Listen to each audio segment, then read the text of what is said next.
Good morning, or depending on when you're listening to this, good afternoon, good evening, or good night. My name's Ross, and I was always told I had a voice for radio, so I've made a podcast all about the Pokémon trading card game. And you're listening to PTCG Radio. Now, this week is the week before Worlds. It is Wednesday as we look here now, the 13th of August. On Friday, the Grinder will kick off, and Saturday and Sunday is Worlds itself. I shan't be in Worlds this year, but I will be watching the stream on Saturday and Sunday, and I very much hope some of my podcast listeners like Alex Hill and Daniel Altavia, etc. are on the stream, but regardless, I will be cheering them along. And if you see any UK players, especially ones who have given up their time to be on the podcast recently, make sure you cheer those guys along as well. Now, if you want my advice on the Grinder, I refer you to last week's podcast, the previous podcast, where I went through in a fair bit of detail all about the Grinder, what you should play, etc. This week is going to be all about Worlds, the actual Worlds tournament itself. So if you want Grinder stuff, I give you last week's podcast.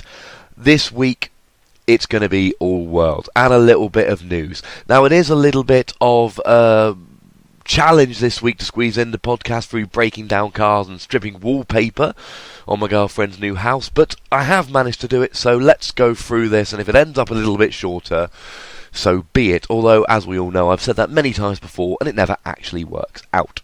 Now, one big bit of news has come out this week, and that is some cards have been revealed from Phantom Gate. Now, this is Japan's new set. Now, Japan had Rising Fist, which turned into Furious Fist in the UK and US and rest of the world, which is due to be released today, in fact. I believe today is the street date for that, although please correct me if I'm wrong. That's coming out today or next week, or at least very, very soon. Furious Fist is our new set. Phantom Gate is Japan's set, which is coming out soon. On September the 13th, I believe the street date for that is, 1 month today. And we will be getting that as our November set. So Worlds is happening pre-Furious Fist this weekend. Furious Fist is coming out. And Phantom Gate is 3 months away. But as always, when these things are revealed, we want to have a look at them. So we are looking past Worlds now. We are looking past Furious Fist to Phantom Gate. Just for a little while, because there are some very interesting cards indeed. So starting off, the poster boy of the set is Gengar EX. He is the chap who will be on the pack art for the set. We knew he was going to be in there. As a side note, lots of the cards here have very, very colourful backgrounds, by which I mean literally just big swirling dots of colour, which look kind of cool, but don't go looking at these cards for the first time if you've been having, shall we say, a very nice weekend. So Gengar EX has got 2 attacks. The first attack, for a colourless energy, allows you to place 3 damage counters on one of your opponent's Pokémon, not unlike, I believe, Chandelure EX's first attack. It is colourless, so that might help. Now, he's also got a weakness to Dark, which would have been horrific when Yveltal was ruling the roost. Now it's not quite such a bad thing. Now, as I explained in last week's podcast, when I looked at how Yveltal decks will fare after the rotation, speaking of which, I will be looking at how other decks fare after the rotation. We've currently done Yveltal, Plasma, and Virizion Genesect, but I'm going to continue that series next week. So, I think it was 2 weeks ago I looked at that, and I laid down the argument that with Lightning Weakness being less of an issue, with so many fighting decks around, and fighting resistance being so good with fighting decks all around, then that is going to be an advantage for Yveltal, which might see more play, but you've still got the loss of Dark Patch and Sableye, and it has gone down in play a little bit, but the fact of the matter is that the Dark weakness is not such an issue as it used to be. It's also got a fighting resistance, which quite frankly is absolutely superb. That's pretty gosh darn nice, especially with fighting being everywhere. And a retreat cost of 2, but as we've said, that's going to be less of an issue as we go forward.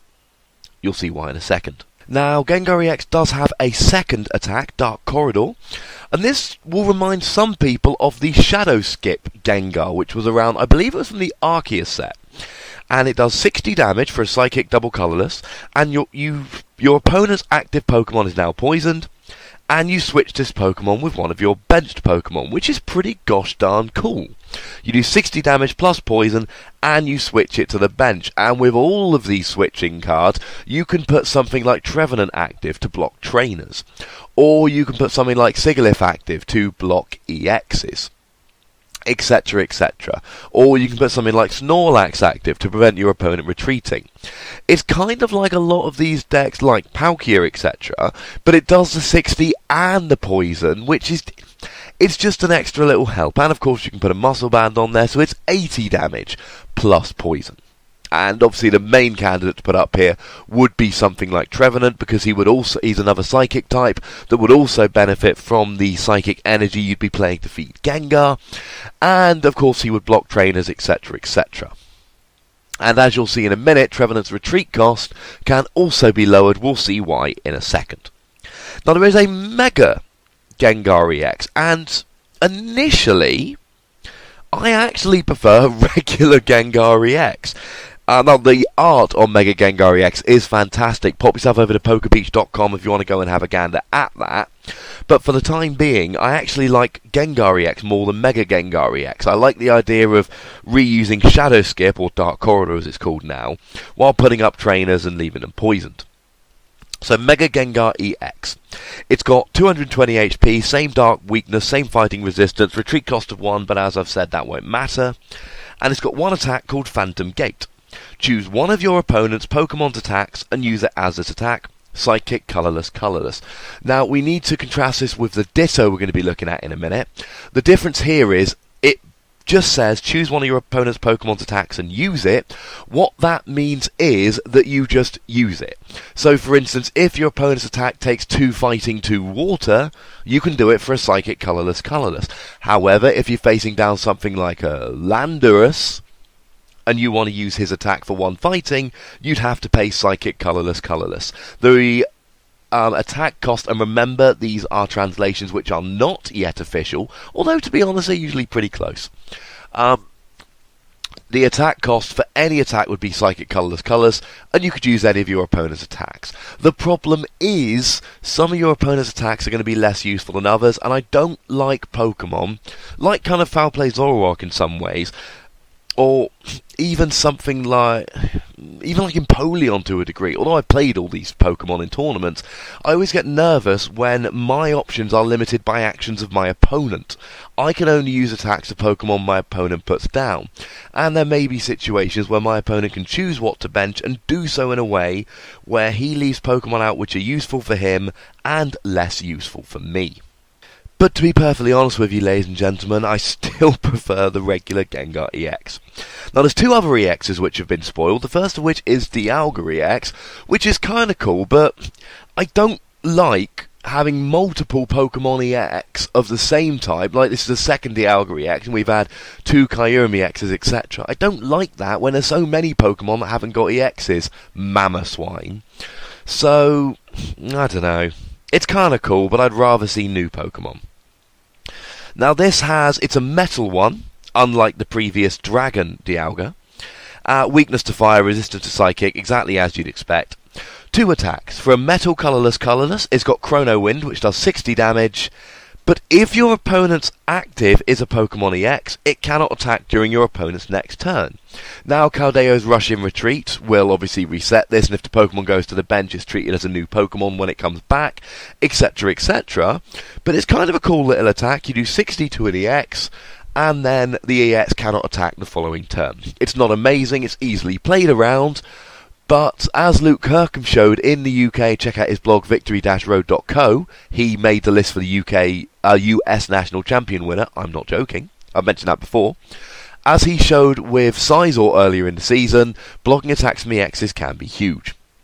Its second attack for 2 metal, 2 colourless does 150 damage and discards 2 metal energy, which is quite frankly underpowered for the amount of energy you've got to do. I mean, Landorus does 150 for free energy if you discard 2 of them, as long as you don't put free fighting on there, of course. Then you'd have to discard all of them.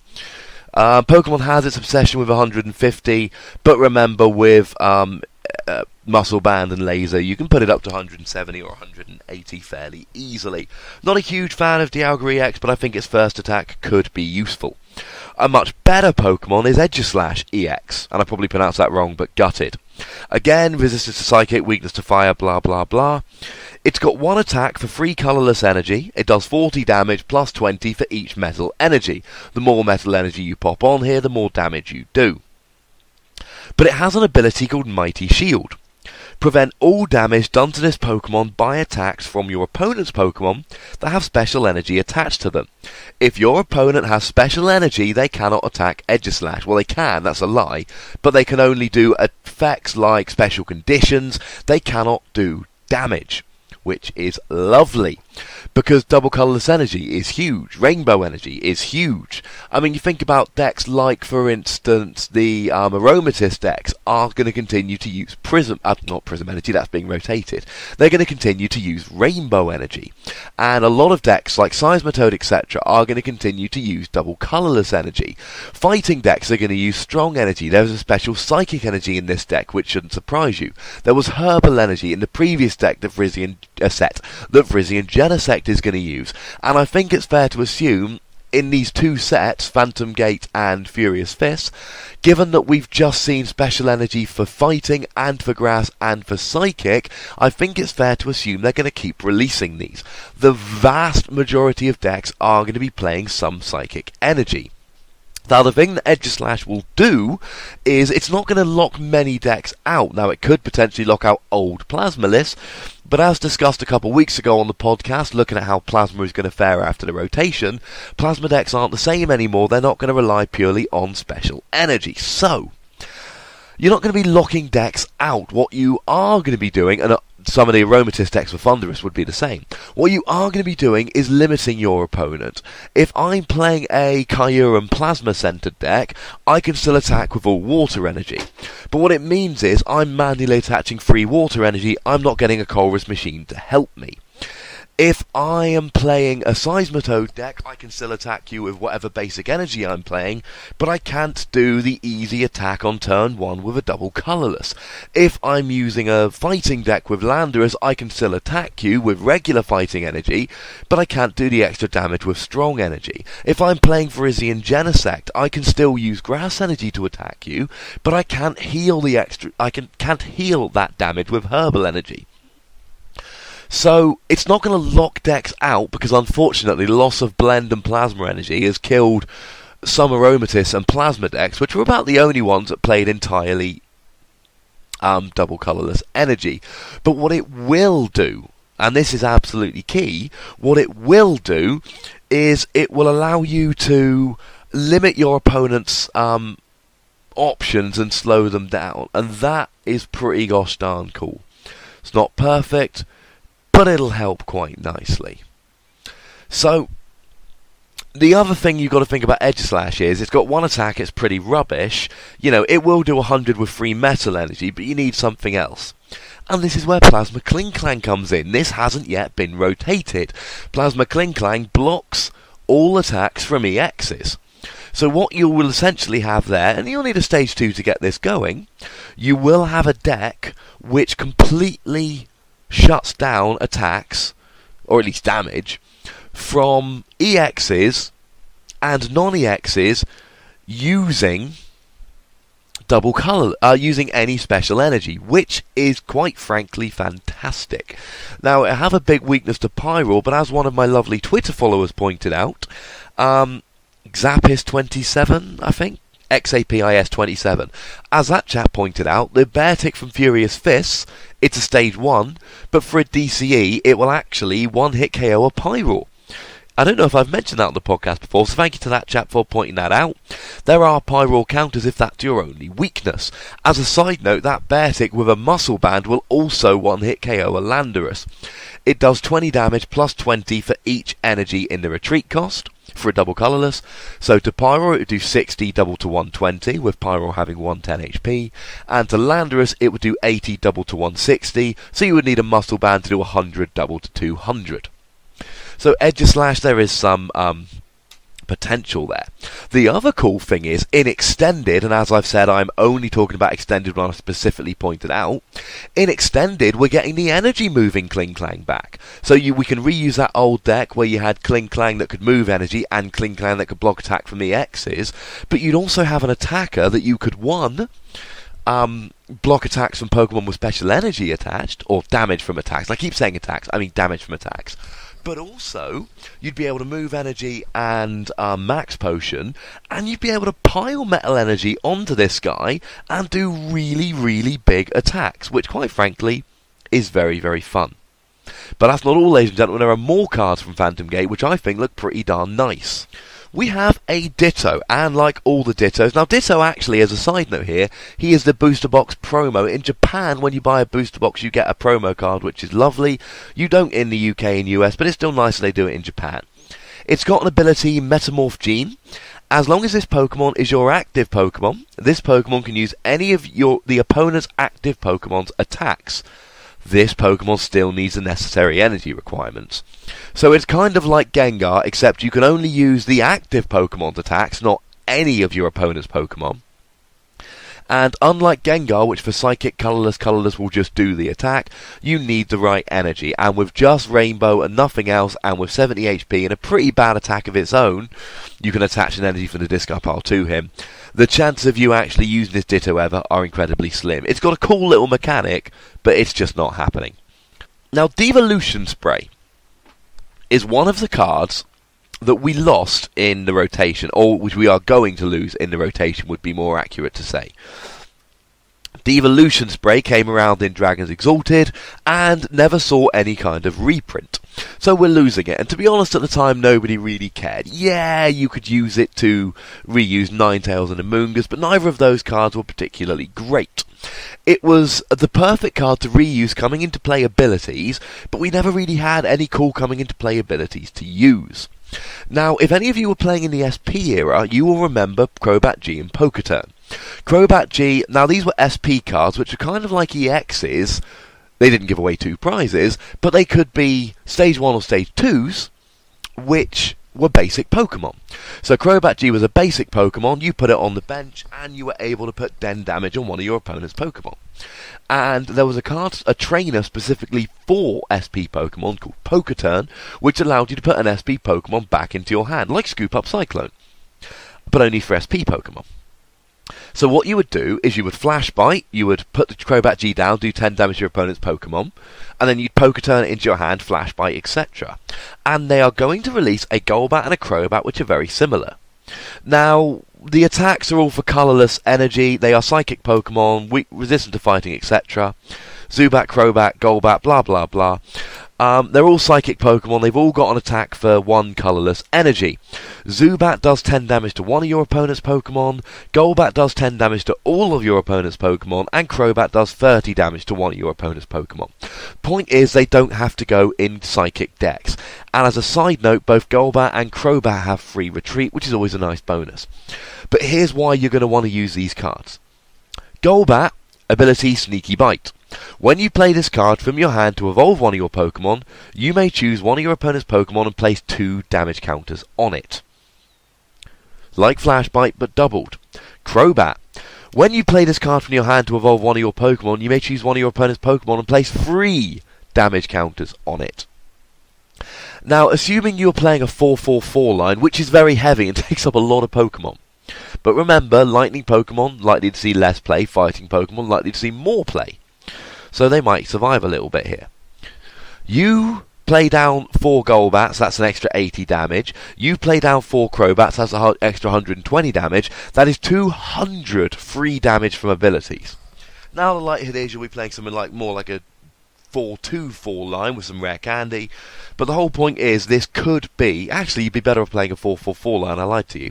That you could even pair this, because it's colourless, you could even pair this with something like Landorus and just go a very straightforward I'm using Landorus deck with the added bonus that these are non-EX Pokemon.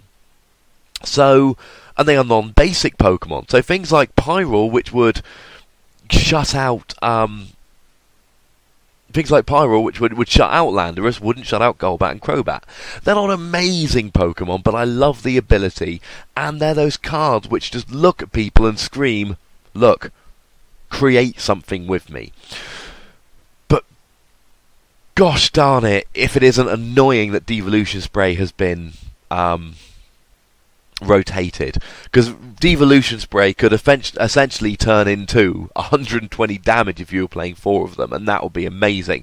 A 4/4/4 Crobat line with Devolution Spray and then something like Landorus would just be amazing. But gutted, quite frankly. By the way, if people do play it, I expect to see it played with something like Landorus. Now, there's a couple other trainer cards which we need to look at. First of all, As.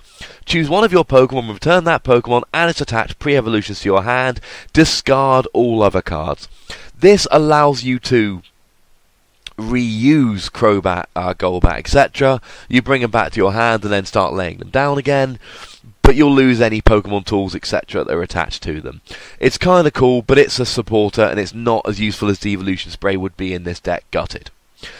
But in the same way Flashfire had support for fire Pokemon and Furious Fist had support for fighting Pokemon, you should be expecting this to have some support for psychic Pokemon, and it does. Mystery Energy. Like Herbal Energy, this card can only be attached to a psychic Pokemon.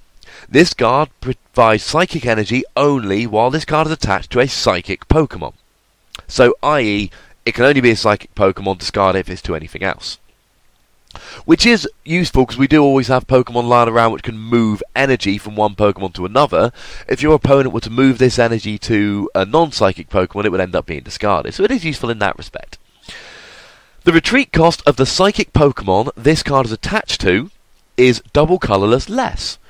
That means Trevenant, I believe, has free retreat. Gengar EX has free retreat with just one of these attached.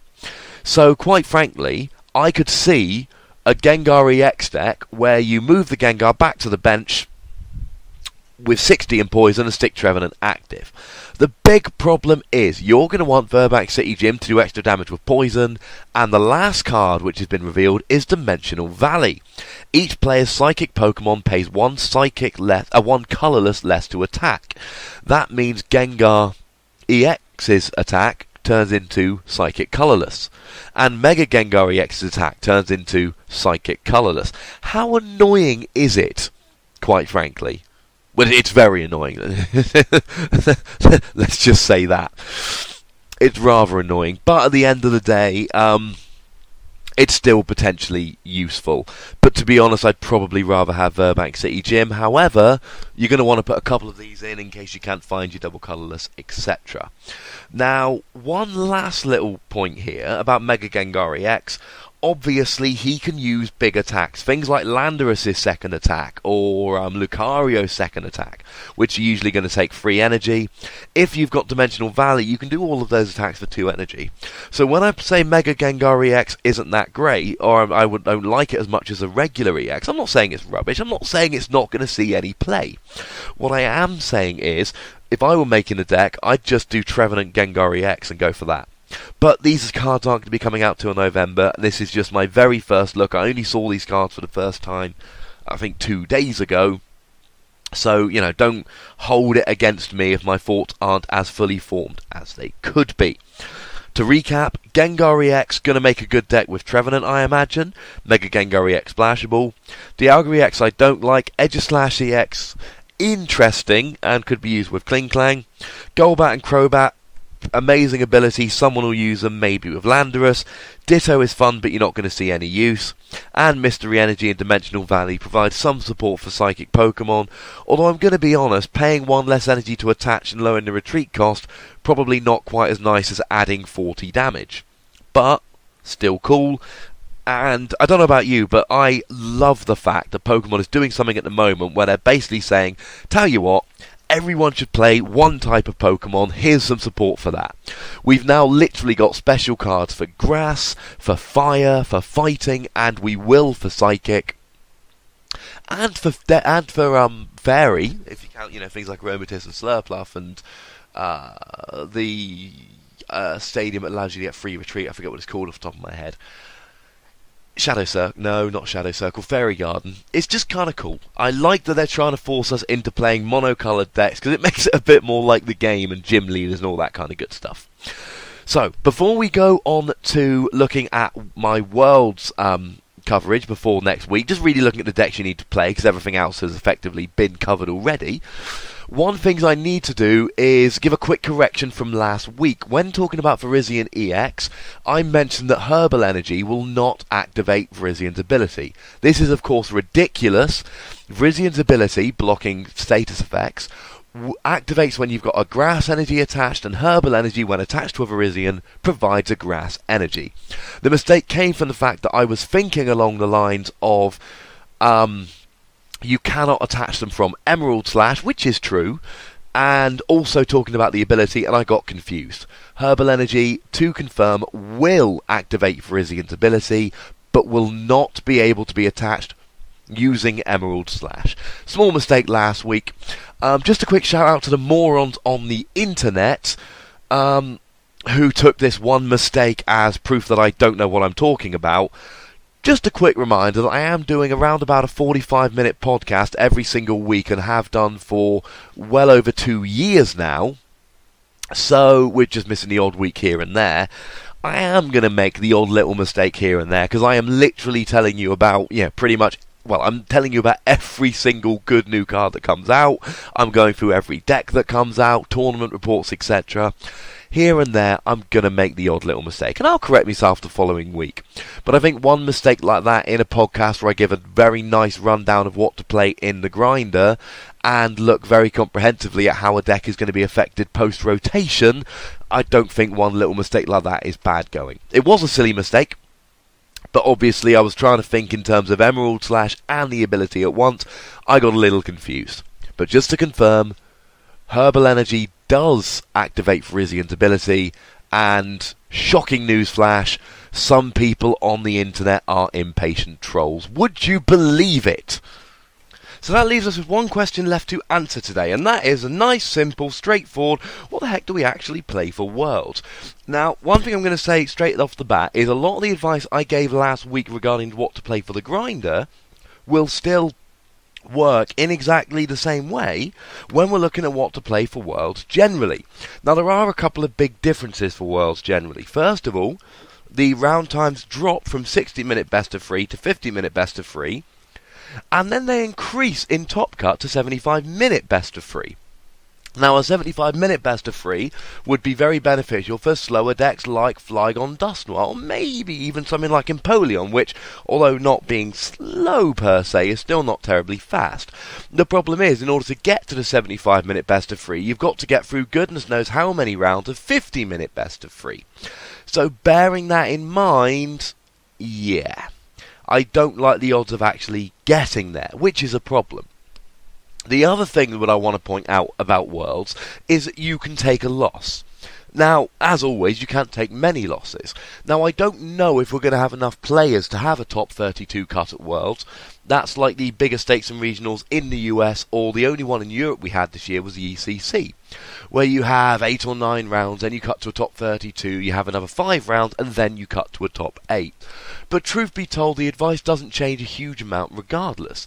If it's going to a top 8, Worlds is likely to have around 200 players, so even if it misses how many you need to get a top 32, it's still going to have enough players that the top 8 is going to be harsh. By which I mean, instead of having just a nice easy route to the top 8, you're going to have to really have a startling record, because there's going to be a lot of players and not many top 8 places. Not unlike UK Nationals, but actually potentially worse.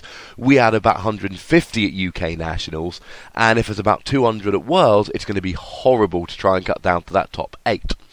Now, if there's just a top 8, then you're going to need something like 6-1 or 6-0-2, depending on how many rounds there are. You're going to need quite a spectacular record with decent tiebreakers. But even if there's a top 32, the way top 32 works, as I've mentioned on the podcast before, it carries on. So, for instance, at the ECC, which is the only experience I've had of this, the people who cut, I believe, first and second into the top 32 needed something like 2 points, which is 2 draws out of 5 games, in order to advance to the top 8. But somebody like myself, who cut in 29th place out of top 32, needed, I think, something like an extra 10 points. So they needed like 3 wins and a draw out of 5 games in order to get their way into top 8. So, quite frankly, you can take a loss, but you can't take a lot of them. So, for instance, if you play something like Virizion and Genesect, you can come across 1 Pyroar and lose. That's not the end of the world.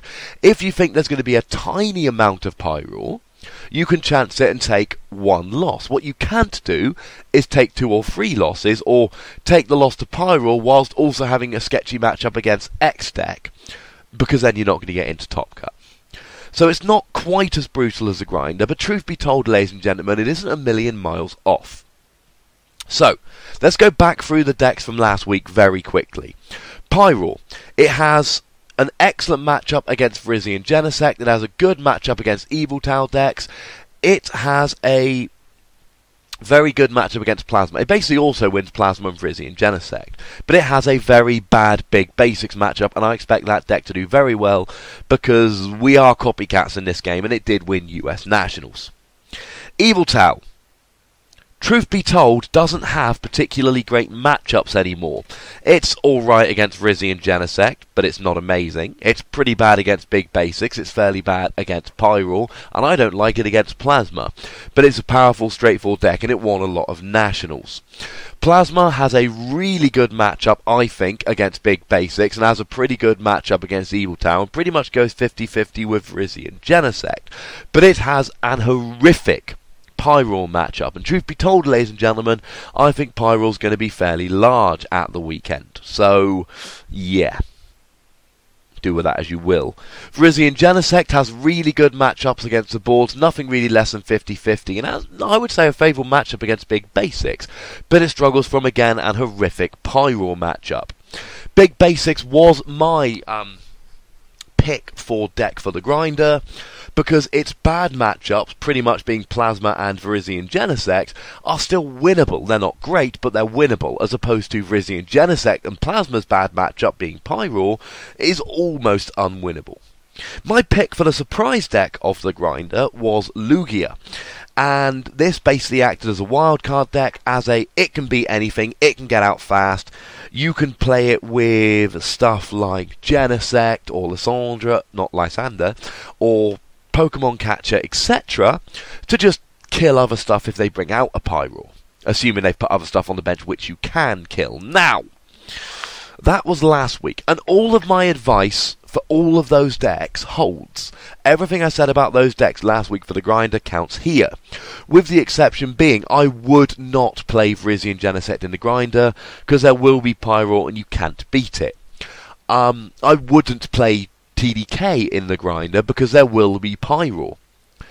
But I would probably, if I were playing, and I'm not, but if I were playing in Worlds tomorrow, I would very strongly consider TDK, because it's got such a good Big Basics matchup and Evil Tau matchup, and I don't know how much Pyroar there'll be in Real Worlds. One thing I would like to say is I think the amount of Pyroar in Real Worlds will be lower.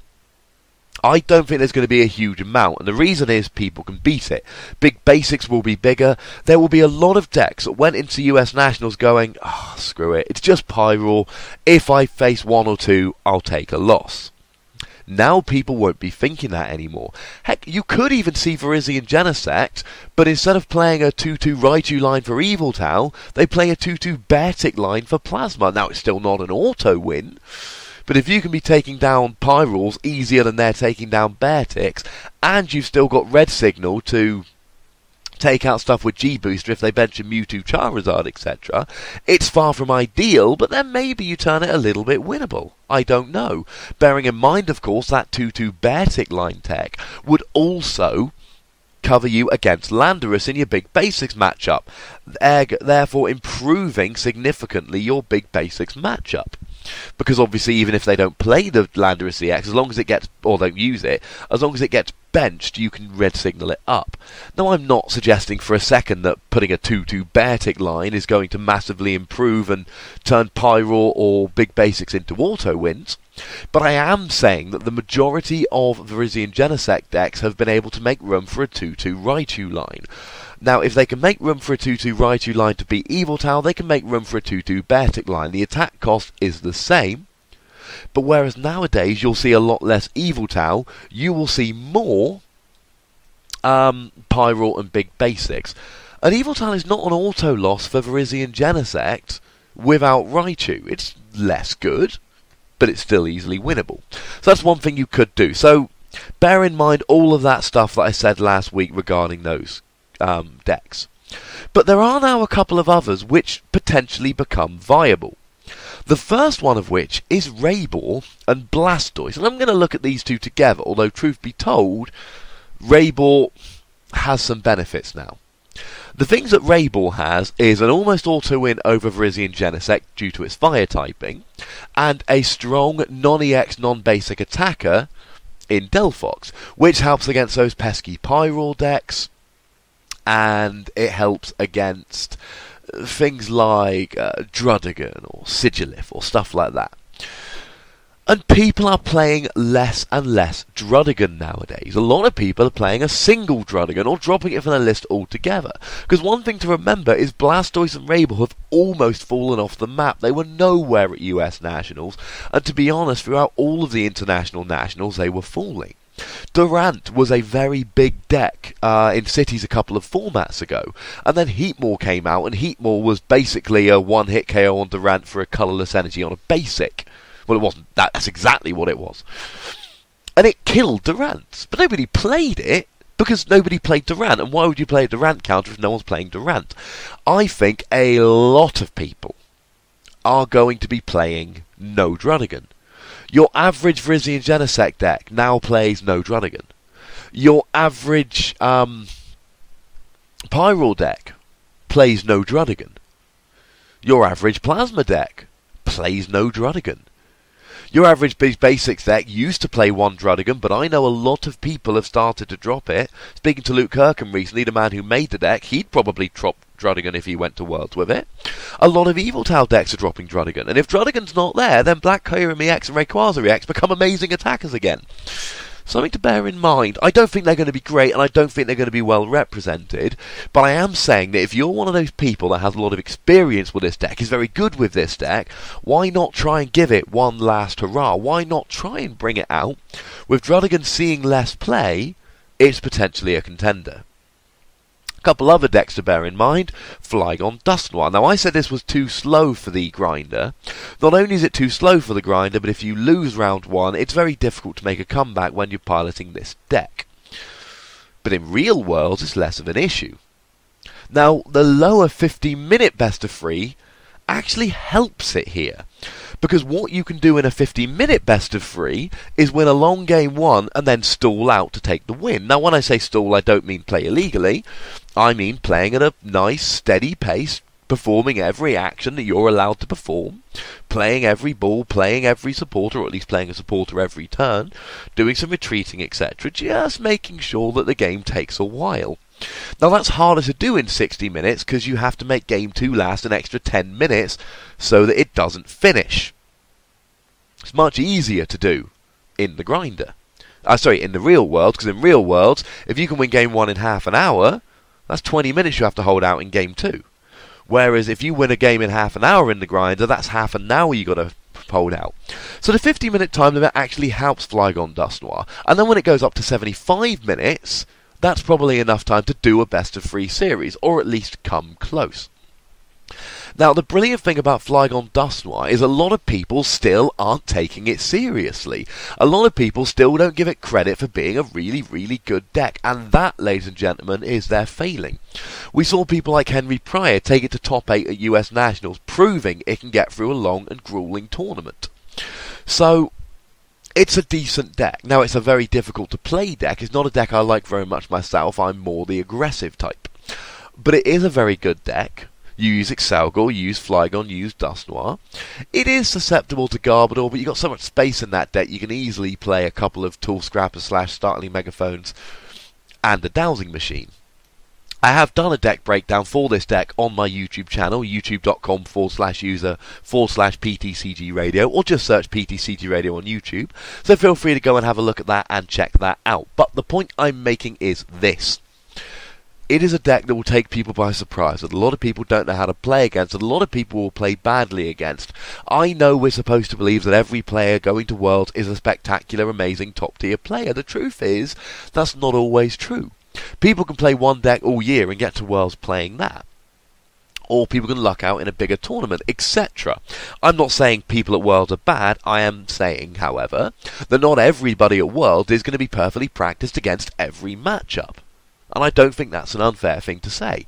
And that means that Flygon Dusknoir will take some people by surprise. If you're going to Worlds and not playing Flygon Dusknoir, then do make sure, ladies and gentlemen, that you know how to play against it.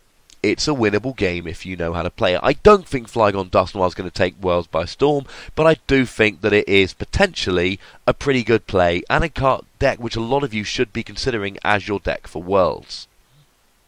Now, the last deck I really want to talk about is Empoleon. Now, again, I have done a deck breakdown for this on my YouTube channel, youtube.com/user/PTCGRadio, or just search PTCGRadio on YouTube and you will find it. Now, I like this Empoleon deck, and there's a few reasons. First of all, it basically auto-wins Pyroar.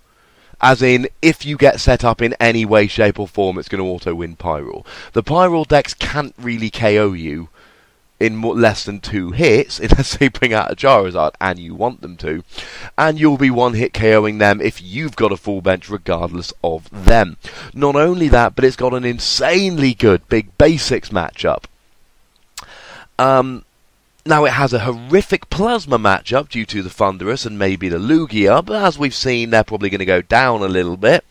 Evil Town matchups could go either way. Virizion Genesect matchups could go either way. But you've got an auto-win over both the decks in US Nationals Final, and as we've said, Pokémon is a copycat game. That's all there really is to say about that. Yeah, it's a little bit slower, but I don't think slow enough not to play. I would never play it in the grinder because it's not got a great matchup against Plasma. In fact, it's got a very bad matchup against Plasma. But if you're good enough for this deck, I would have a go. Personally, if I were going into Worlds, my 3 choices I would be considering would be Empoleon, Big Basics, and TDK. TDK only really has a really bad matchup against Pyroar, and Empoleon only has a really bad matchup against Plasma decks. But they've all got a lot of upside, and they're not the decks which are being gunned for so much, although having said that, maybe by the time you get to Worlds, Big Basics will be being gunned for. There's plenty of other decks to go for. What I like about Worlds this year is that there are so many different decks. We've got a number of different options, more than we've had for a while. We've got Pyroar, Yveltal, Plasma, Virizion Genesect, Big Basics, Flygon Dusknoir, and Empoleon. They're the ones I've looked at today. And don't get me wrong, I'm sure there are other decks which could be considered, but the point is, I don't know if they're going to be good enough. So they're decks I've chosen not to cover here. You may have a secret deck, and usually at Worlds a secret deck comes out, or at least a mildly secret deck, something that other people haven't been expecting. You'll have to wait and see along those lines. But for now, I'm going to leave you, because I think I've said all I need to say. I've taken you through the new cards from Phantom Gate, and I've told you all about what I think about Worlds. Next week we'll be back with the Worlds results, and all the news and gossip from Worlds, including one of the things which I'm most looking forward to, the announcement for where Worlds is going to be next year. Now, I know I've said this before, but I really mean it this time. Next year, I will be at Worlds. I'm crossing my fingers for San Diego again, but honestly, or Hawaii, but honestly, wherever it is next year, I will be at Worlds. Missing it 2 years in a row sucks, so I will make sure that I am at Worlds next year. So plan your holidays, come say hello. It's only a year away. Until then, you can find me as always on Twitter at twitter.com/TheWassy. And you can find me on YouTube at youtube.com/user/PTCGRadio, and you can email me at ptcgradio@hotmail.co.uk. Make sure you check out my YouTube videos. They have been a little bit slower over the summer because I've been a very busy boy, but they will keep going on, so keep an eye out. They will keep going up there. And look out on sixprizes.com in the next few days for my quick guide to the rotation. Truth be told, it's just kind of a condensed version of what I said about the rotation in the podcast, but crucially, it involves a lovely little list of all the cards which are being rotated that you should care about, so it will serve as a quick reference guide if nothing else. Thank you very much for listening, and if you listen to the podcast, a very sincere good luck at Worlds. I would absolutely love it if one of you guys that listens could win Worlds this year. And if you do find yourself being interviewed on the stream at Worlds after a game, and you want to drop a plug for the podcast in, say how much you enjoy it, why not? As always, thank you very much for listening. My name's Ross, and you've been listening to PTCG Radio.